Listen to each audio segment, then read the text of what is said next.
Hello friends, എല്ലാവർക്കും പവിത്രം സീരിയലിൻ്റെ വരാൻ പോകുന്ന ഒരു അടിപൊളി എപ്പിസോഡിൻ്റെ റിവ്യൂയിലേക്ക് സ്വാഗതം. അങ്ങനെ വേദ തിരിച്ചെത്തിയല്ലോ. ഇനി വിക്രമിനെ തീർത്ത് കളഞ്ഞാൽ അവൾ ആ വഴിക്ക് പോവില്ലെന്ന് ശ്രീകാന്ത് എല്ലാവരുമായിട്ട് ആലോചിക്കുന്നുണ്ട്.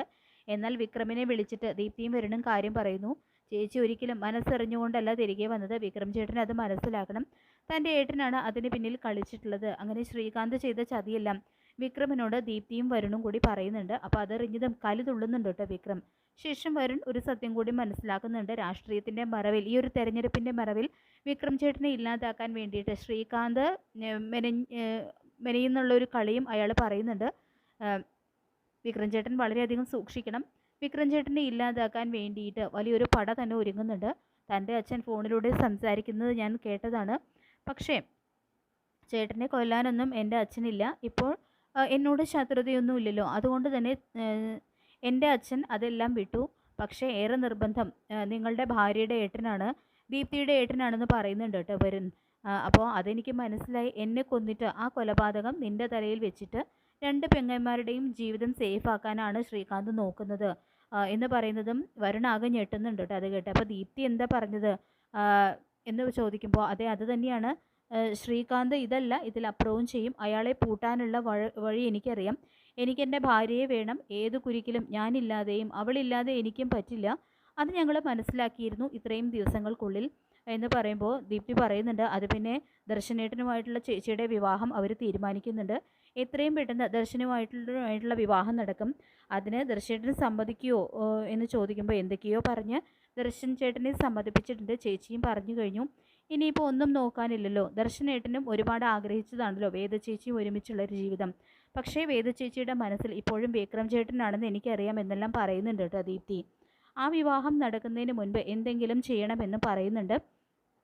എൻ്റെ അച്ഛനെ തട്ടിക്കൊണ്ടുപോയി തൻ്റെ അച്ഛനെ ക്രൂരമായിട്ട് 4 ദിവസങ്ങൾ അനുഭവിച്ച് നിൻ്റെ ഏട്ടനെ ഒരിക്കലും വെറുതെ വിടാൻ ഞാൻ പോകുന്നില്ല. പക്ഷേ എന്നെ കൊന്നിട്ട് വരുണിനെ ജയിലിലാക്കാനാണ് അയാളുടെ പ്ലാൻ. അതൊരിക്കലും നടക്കാനും പോകുന്നില്ല എന്ന് പറയുന്നുണ്ട് കേട്ടോ വിക്രം എപ്പോൾ മരിക്കണമെന്ന് ഒരിക്കലും അയാൾക്ക് എന്നെ ഒരു രോമത്തിൽ പോലും തൊടാൻ കഴിയില്ല എന്നും പറയുന്നുണ്ട് കേട്ടോ. അങ്ങനെ ഒരു ഉറച്ച തീരുമാനം തന്നെ വിക്രം എടുക്കുന്നുണ്ട്. ശ്രീകാന്ത് ആണെങ്കിൽ ഈ സമയം ഡ്രൈവ് ചെയ്തുകൊണ്ട് പോകുന്ന സമയത്ത് കാറ് ബ്ലോക്ക് ചെയ്യുന്നുണ്ട് കേട്ടോ. അപ്പോൾ വിക്രമിനെ കണ്ടെന്നതും എന്താടാ പുല്ല് നിനക്ക് കാര്യം, വണ്ടി എടുത്ത് മാറ്റടാ എന്ന് പറയുമ്പോൾ സൗകര്യമില്ല അളിയാ, നീ ചെയ്തു വെച്ച കാര്യങ്ങളൊക്കെ എനിക്കറിയാടാ. എൻ്റെ അച്ഛനെ തട്ടിക്കൊണ്ടുപോയത് നീ അല്ലേടാ എന്ന് പറഞ്ഞുകൊണ്ട് ശ്രീകാന്തിൻ്റെ മൂക്കിലിട്ട് ഒരു ഇടി കൊടുക്കുന്നുണ്ട് കേട്ടോ വിക്രം. അതിനുശേഷം ഒരു സ്പ്രേ അടിച്ചതും ശ്രീകാന്തിൻ്റെ ബോധം പോകുന്നുണ്ട്. അങ്ങനെ വിക്രമും കൂട്ടാളികളും കൂടി ചേർന്ന് ശ്രീകാന്തിനെ ഒരു കെട്ടിടത്തിൽ കെട്ടിയിടുന്നുണ്ട് കേട്ടോ. ശ്രീകാന്തിൻ്റെ കാറാണെങ്കിൽ ഒരു ദൂര സ്ഥലത്തേക്ക് മാറി പാർക്ക് ചെയ്യുകയും ചെയ്യുന്നുണ്ട്. അതിനുശേഷം ശ്രീകാന്തുമായിട്ട് അവിടെ നിന്നും പോവാണ് കേട്ടോ വിക്രം. ശ്രീകാന്ത് എവിടെയാണെന്ന് ആർക്കും ഒരു വിവരവും ഇല്ല. അങ്ങനെ രാത്രിയായിട്ടും ശ്രീകാന്ത് വരാതെ കാണുമ്പോൾ ശങ്കരനാരായണനാണെങ്കിൽ പത്മിനോട് ചോദിക്കുന്നുണ്ട്, എന്താ ഇത്ര നേരമായിട്ടും ശ്രീകാന്ത് വന്നില്ലല്ലോ എന്ന് ചോദിക്കുമ്പോൾ എവിടെയാണെന്ന് അറിയില്ല എന്ന് പറയുന്നുണ്ട് പത്മവും. അവൻ്റെ കൂട്ടുകെട്ടും അവൻ്റെ കയ്യിലിരിപ്പും ഒക്കെ അങ്ങനത്തേതാണ്, അതുകൊണ്ട് ഭയക്കണം എന്ന് പറയുമ്പോൾ എനിക്ക് പേടി വിക്രം അവനെ എന്തെങ്കിലും ചെയ്തു കാണുമോ എന്നാണ് എന്ന് പറയുമ്പോൾ വിക്രം അങ്ങനെ ഒരാളല്ല എന്ന് പറഞ്ഞുകൊണ്ട് വേദ അങ്ങോട്ട് വരുന്നുണ്ട്. ശ്രീകാന്തേട്ടനെ അങ്ങനെ ചെയ്തില്ലെങ്കിലേ അത്ഭുതമുള്ളൂ. സ്വന്തം അച്ഛനെയല്ലേ അവിടെ തട്ടിക്കൊണ്ടുപോയി അദ്ദേഹത്തെ 4 ദിവസമാണ് ഉറക്കിക്കിടത്തിയത്. എന്തെങ്കിലും സംഭവിച്ചു പോയിരുന്നെങ്കിലോ? ആ കുടുംബത്തിൻ്റെ അത്താണിയാണ് അച്ഛൻ. ആ കുടുംബം മുഴുവൻ അദ്ദേഹത്തിന് വേണ്ടിയാണ് കാത്തിരുന്നത് എന്ന് പറയുന്നുണ്ട് കേട്ടോ വേദ. അതിൻ്റെ പേരിലാണ് എന്നെ പോലും ഭീഷണിപ്പെടുത്തി ഇവിടെ എത്തിച്ചത് എന്ന് പറയുമ്പോൾ എന്നാലും മോളെ വിക്രം, അതെനിക്ക് അറിയില്ല അച്ഛാ. വിക്രമിനെ മറക്കാനോ ദർശനമായിട്ടുള്ള ഒരു വിവാഹത്തിന് എനിക്ക് ഒരിക്കലും കഴിയില്ല. ഇതെല്ലാം വേദയുടെ ഒരു നാടകം മാത്രമാണ് കേട്ടോ. വേദ, നിങ്ങൾ തീരുമാനിക്കുന്നു, ഞാൻ എല്ലാത്തിനും നിന്ന് തരാം. എനിക്ക് എന്താകുമെന്ന് ഒരു ദൈവനിശ്ചയമുണ്ട്, അത് മാത്രമേ ഞാൻ കരുതുന്നുള്ളൂ എന്നും വേദ പറയുന്നുണ്ട്.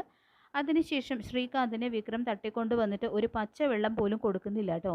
ഒരു തുള്ളി വെള്ളം പോലും കിട്ടാതെ ശ്രീകാന്ത് ആണെങ്കിൽ അവിടെ കിടന്ന് അലറി വിളിക്കുന്നുണ്ട്, ഇല്ലടാ, നിനക്കൊരു തുള്ളി വെള്ളം പോലും ഞാൻ തരില്ല. കാരണം നീ നരകയാത്ര അനുഭവിക്കേണ്ടവനാണ്.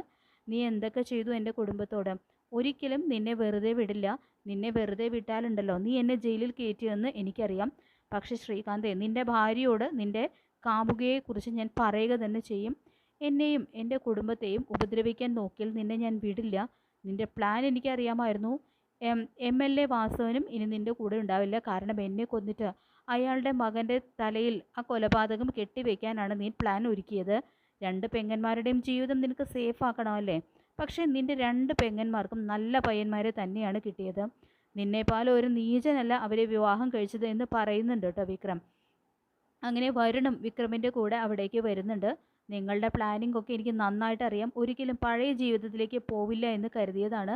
പക്ഷേ നിങ്ങളുടെ ക്രൂരമായിട്ടുള്ള പെരുമാറ്റം ഞാനത് മാറ്റിവെച്ചു. ഇതെൻ്റെ ഏട്ടനാണ്, എൻ്റെ സ്വന്തം ഏട്ടനായിട്ട് തന്നെയാണ് ഞാൻ വിക്രം ചേട്ടനെ കാണുന്നതെന്ന് പറഞ്ഞുകൊണ്ട് ശ്രീകാന്തിന് നല്ല അടി കൊടുക്കാൻ വേണ്ടിയിട്ട് വിക്രം വരുണിനോട് പറയുമ്പോൾ, വേണ്ട, ഒരിക്കലും ഞാൻ അങ്ങനെയൊന്നും ചെയ്യില്ലെന്ന് ദീപ്തിക്ക് വാക്ക് കൊടുത്തിട്ടുണ്ട്. പക്ഷേ ദീപ്തിയുടെ ഏട്ടനായി പോയില്ലേ, എനിക്കൊരിക്കലും ഇദ്ദേഹത്തെ ഒന്നും ചെയ്യാനാവില്ല. ഇയാളുടെ കയ്യിലിരിപ്പ് എന്ന് പറയുന്നുണ്ട് കേട്ടോ വരുൺ. ഇയാളുടെ കയ്യിലിരിപ്പ് കൊണ്ട് എനിക്കും വേദയുടെ ഏട്ടനാണെന്നല്ലേ, ഏട്ടനാണ് ഒരിത് മാത്രമേ ഞാൻ ഇയാൾക്ക് കൊടുക്കുന്നുള്ളൂ. അതുകൊണ്ട് നീ ഇയാളെ അടിച്ച് പല്ല് തെറിപ്പിക്കാത്തത് വിക്രം പറയുന്നുണ്ട് കേട്ടോ. ആ സമയം ശ്രീകാന്തിൻ്റെ കാമുകി അവിടേക്ക് വരുന്നുണ്ട്. ശ്രീകാന്തിൻ്റെ നീചമായിട്ടുള്ള മുഖം അവളും മനസ്സിലാക്കിയിട്ടുണ്ട്. അവളെ ഇല്ലാതാക്കാനായിട്ട് തന്നെ വർഷയുടെ അച്ഛനും ശ്രമം നടത്തിയതും അവൾക്ക് മനസ്സിലായതോടുകൂടി തന്നെ ശ്രീകാന്തിൻ്റെ എതിരാളിയായിട്ട് മാറുന്നുണ്ട് കേട്ടോ ശ്രീകാന്തിൻ്റെ കാമുകി.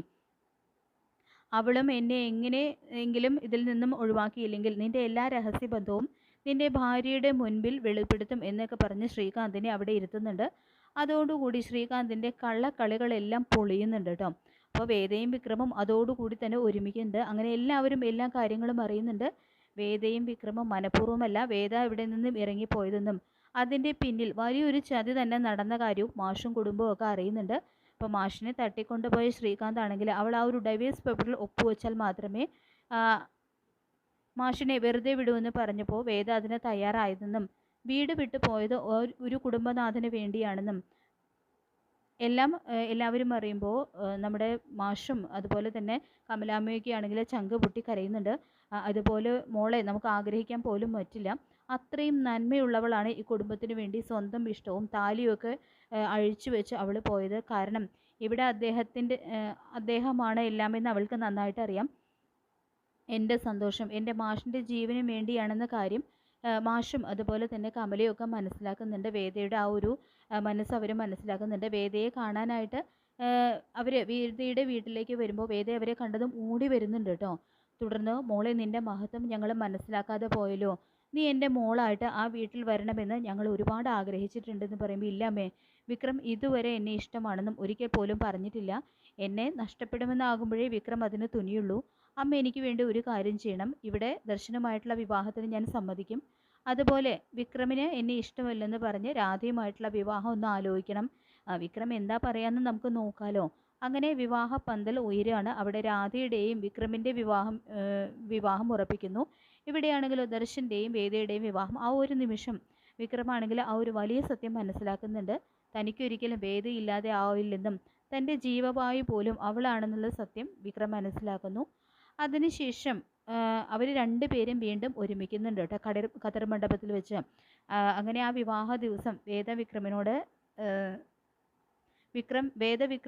വിക്രം വേദയോടായിട്ട് പറയുന്നുണ്ട്, നീ ഇല്ലാതെ എനിക്ക് ഒരിക്കലും ആവില്ല വേദ, നീയാണ് എൻ്റെ ജീവവായു. അങ്ങനെയാകാൻ എല്ലാവരുടെയും മുന്നിൽ വെച്ച് ലോകം മൊത്തം പറയുന്നത് പോലെ വിക്രം പറയുമ്പോൾ വേദയും വിക്രമും രണ്ടാമതും ഒരുമിക്കുന്നുണ്ട് കേട്ടോ. വീണ്ടും അവളുടെ കഴുത്തിൽ വിക്രം താലി ചാർത്തുന്നുണ്ട്, സർവ്വ ഈശ്വരന്മാരെയും സാക്ഷി നിർത്തി. അങ്ങനെ പവിത്രം സീരിയലിൻ്റെ നല്ലൊരു അടിപൊളി എപ്പിസോഡാണ് ഇനി വരാനായിട്ട് പോകുന്നത്. ഇത് ഇഷ്ടപ്പെട്ടെങ്കിൽ ലൈക്ക് ചെയ്യുക, ചാനൽ കൂടി ഒന്ന് സബ്സ്ക്രൈബ് ചെയ്യുക. താങ്ക്